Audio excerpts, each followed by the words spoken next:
Did you know a stolen bucket once sparked a war between two Italian city-states lasting years and costing thousands of lives? It sounds absurd, but it's a real, brutal chapter of medieval history. We often focus on the big names, Hastings, the Crusades, Agincourt. But what about the forgotten wars that were just as bloody and sometimes far stranger? These overlooked conflicts reveal the true complexity of the medieval world, where local rivalries and sudden violence shaped history. Today we'll uncover stories of peasant armies defying knights, student riots turning deadly, and reformers taking up arms long before Martin Luther. These are the forgotten wars of the Middle Ages, stories that deserve to be told.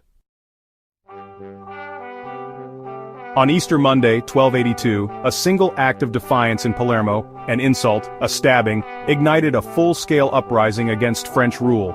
Years of oppression under Charles of Anjou had left Sicily simmering with resentment. Heavy taxes, foreign officials, and a loss of local power. As church bells rang for Vespers, the cry, "Death to the French!" swept the island, and thousands of French were killed in a spontaneous revolt.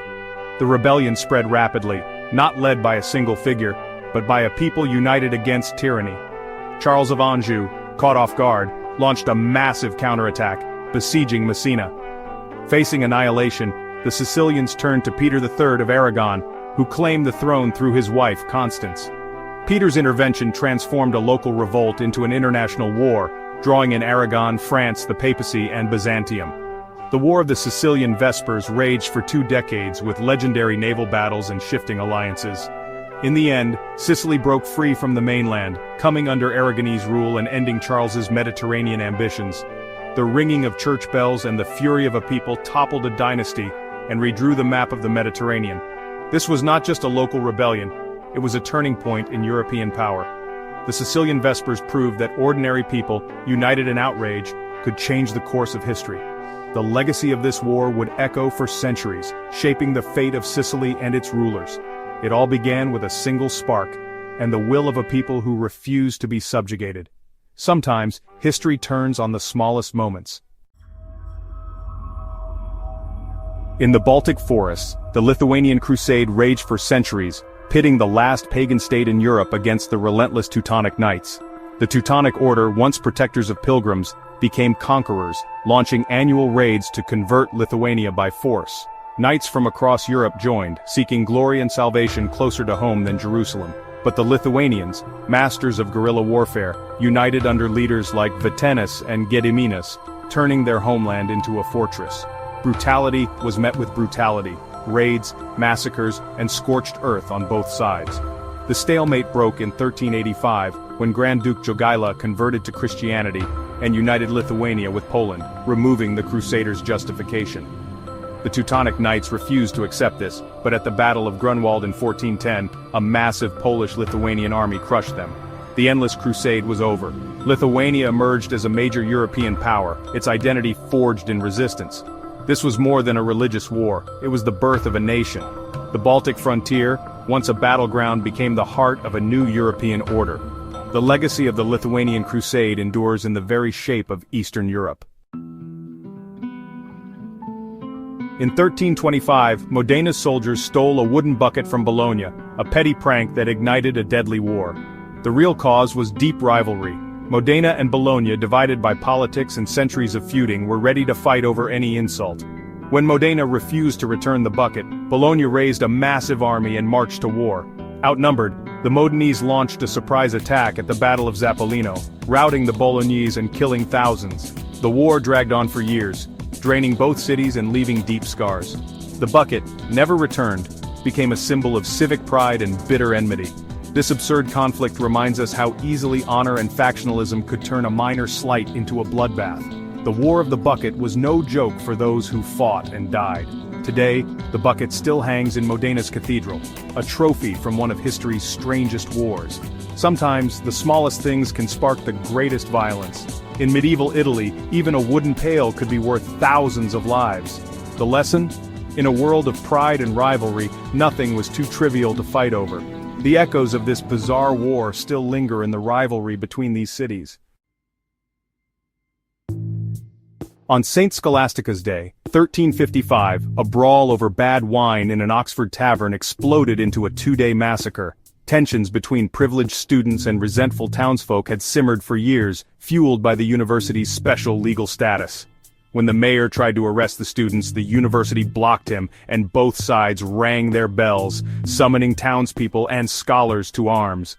What followed was urban warfare. Barricades, street fighting, and a city consumed by chaos. Reinforcements from the countryside tipped the balance, and the townspeople stormed the academic halls, killing dozens of scholars and burning precious manuscripts. The king sided with the university, punishing the town and expanding the university's power. For nearly 5 centuries, Oxford's mayor and council had to perform a humiliating annual ritual of penance. The St. Scholastica's Day riot was more than a drunken brawl. It was a brutal clash of privilege and resentment. It left a legacy of division and control that shaped Oxford for generations. In medieval Europe, even centers of learning could become battlegrounds. The line between scholar and soldier was sometimes razor-thin. The riot stands as a reminder: social tensions, left unchecked, can erupt into violence at any moment. The scars of that day lingered for centuries in Oxford's traditions. Even the pursuit of knowledge was not immune to the chaos of the Middle Ages. On July 11, 1302, at Kortrijk in Flanders, an army of Flemish townsmen and peasants shattered the myth of knightly invincibility. French King Philip IV sought to crush rebellious Flemish cities, sending thousands of elite knights to restore order. The Flemish, organized and armed with pikes and the deadly Goedendag, chose their ground carefully, using streams and ditches to break the cavalry's charge. When the French knights attacked, they bogged down in the mud, easy prey for the disciplined Flemish infantry.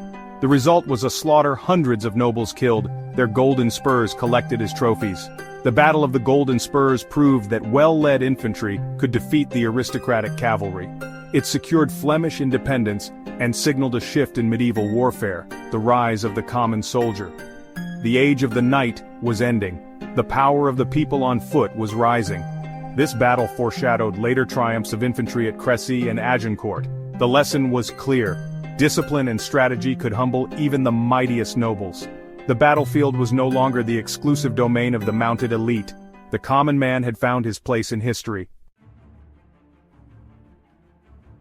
Before Spain was united, the Castilian Civil War raged, a brutal struggle between King Peter the Cruel and his half-brother, Henry of Trastamara. This was more than a family feud, it was a proxy war for England and France, shaping the future of the Iberian Peninsula. Peter's harsh rule alienated his nobles, who rallied behind Henry, supported by French mercenaries led by Bertrand du Guesclin. Peter fled to English-held Aquitaine, securing the aid of Edward the Black Prince, who led an Anglo-Gascon army into Spain. At the Battle of Najera, the Black Prince's longbowmen crushed Henry's forces, restoring Peter to the throne. But Peter's failure to reward his allies led the English to withdraw, leaving him vulnerable. Henry returned with French support, defeated Peter at Montiel, and killed him in a dramatic confrontation. Henry's victory established the Trastamara dynasty, shifting Castile's allegiance to France. This new dynasty set the stage for the eventual union of Castile and Aragon under Isabella and Ferdinand. The war's outcome reshaped Spanish and European politics for generations. The Castilian Civil War was a crucible for the future nation of Spain. It showed how dynastic struggles could become battlegrounds for international power. The echoes of this conflict would be felt in the unification of Spain and the dawn of a new era. Sometimes, the fate of nations turns on the ambitions of brothers. A century before Martin Luther, Jan Hus of Bohemia challenged the Catholic Church, demanding reform and condemning corruption. Burned at the stake in 1415, Hus became a martyr, sparking a revolution among his followers, the Hussites. The Hussite Wars erupted as Bohemians fought for religious freedom against crusades launched by the Pope and Emperor Sigismund. The Hussites, led by Jan Žižka, pioneered tactics like the wagon fort, using armored wagons and early firearms to devastate knightly armies. Time and again, they defeated larger crusader forces, proving innovation could triumph over tradition. Internal divisions threatened the movement, but the Hussites often united against external threats. After years of devastation, compromise was reached. Bohemians gained the right to practice their faith, a rare victory over both Pope and Emperor. The Hussite Wars forged a strong Bohemian identity and foreshadowed the religious upheavals of the Reformation. They showed that faith and national pride could reshape the map of Europe. The legacy of the Hussites endures in the struggle for religious freedom. Their defiance changed the course of history long before Luther. The fires of reform were burning in Bohemia a century ahead of their time. From a stolen bucket to a Bohemian revolution, these forgotten wars reveal a medieval world far more complex than we imagine. History isn't just shaped by kings and famous battles, it's forged by the passions and struggles of ordinary people. These conflicts left lasting marks on Europe, forging nations and challenging old orders. By remembering them, we gain a richer, more human understanding of the past. If you enjoyed this journey into hidden history, like and subscribe. There are many more stories waiting to be uncovered.